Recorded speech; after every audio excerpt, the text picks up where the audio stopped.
आता हे जे काय प्रदूषण आहे हे आरेची जी झाडं कापतात त्याच्यामुळे नक्कीच वाढलेलं आहे आणि आणि कॉन्ट्रॅक्टरचा पूर्ण विकास करण्याचा जो काही एक आटापिटा चाललेला आहे त्याचंच हे प्रदूषण आहे.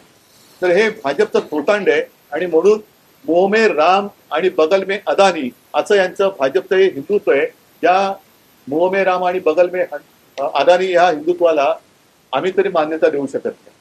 मी जो विषय घेतलेला आहे तो प्रदूषणाचा आहेच.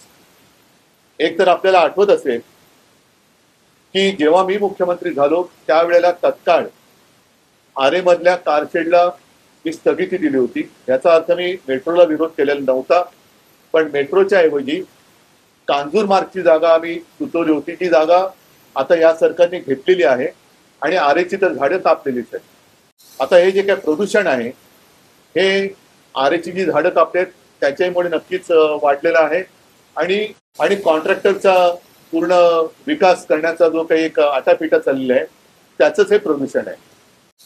आता आणखीन माझ्या कानावर आले की संजय गांधीचा जो काही डेव्हलपमेंट प्लॅन हा आता हे सरकार करतं. म्हणजे संजय गांधी नॅशनल पार्क एक असं जंगल आहे, जगातलं एकमेव जंगल आहे की जे शहरात आहे आणि तिथे केवळ झाडच नाही तर अगदी बिबट्यापासून अनेक जीव तिकडे वर्षानुवर्ष राहत आहेत किंवा पिढ्यानपिढ्या असं म्हणा, कारण पिढ्या आपल्याच असतात. तर ते जे करतायत ते नाशिकमध्ये करतायत.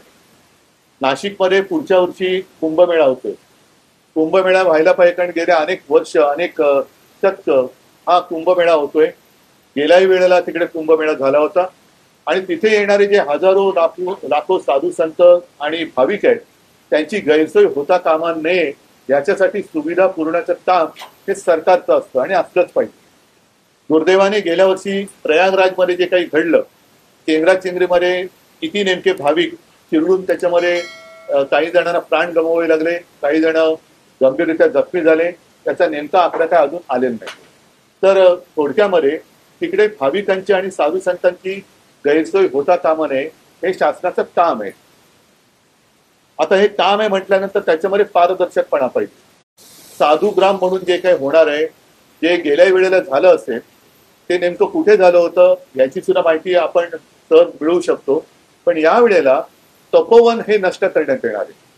आता तपोवन म्हणजे जिथे प्रभू श्री रामचंद्र, सीतामाई, लक्ष्मण हे काही काळ वास्तव्यास होते अशी एक आपली मान्यता आहे.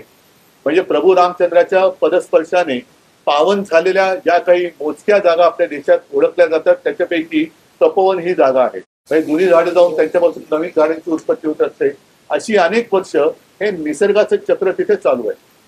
थोडक्यामध्ये या तपोवनाने आपल्यापेक्षा जास्त कुंभमेळे अनुभवलेले असतील, पाहिलेले असतील आणि मुख्य म्हणजे या तपोवनामध्ये जे काही साधुग्राम म्हणून करण्यात येणार आहे त्या साधुग्राम करण्याला आमचा विरोध नाहीये, पण तपोवनात करण्यात येणार आहे त्याला मात्र आक्षेप आमचा आहे. याचं कारण ही झाडं कापली जाणार आहेत.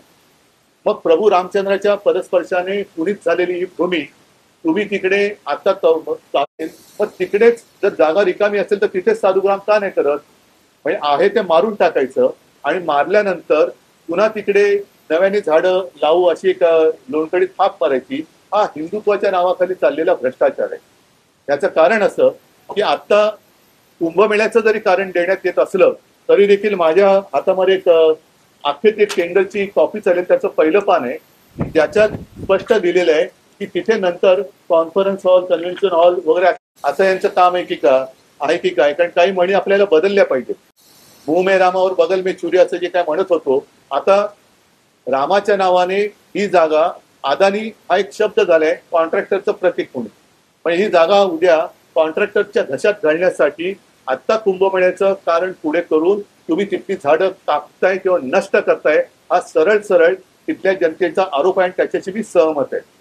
तिथल्या जनतेचं कोणी ऐकत नाहीये.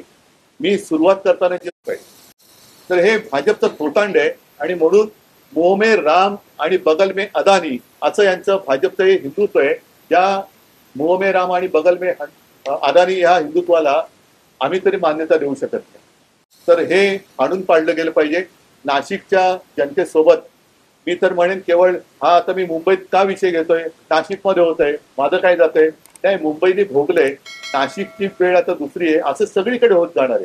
त्याच्यामुळे हा केवळ एका शहराचा विषय नसून हा संपूर्ण राज्याचा विषय आहे. तिथे सर्व निसर्गप्रेमीच नव्हे तर आपल्याला पुढे श्वास घ्यायला कसा त्रास होणार आहे याची जाणीव ज्यांना झाले त्यांनी सगळ्यांनी याला विरोध केला पाहिजे.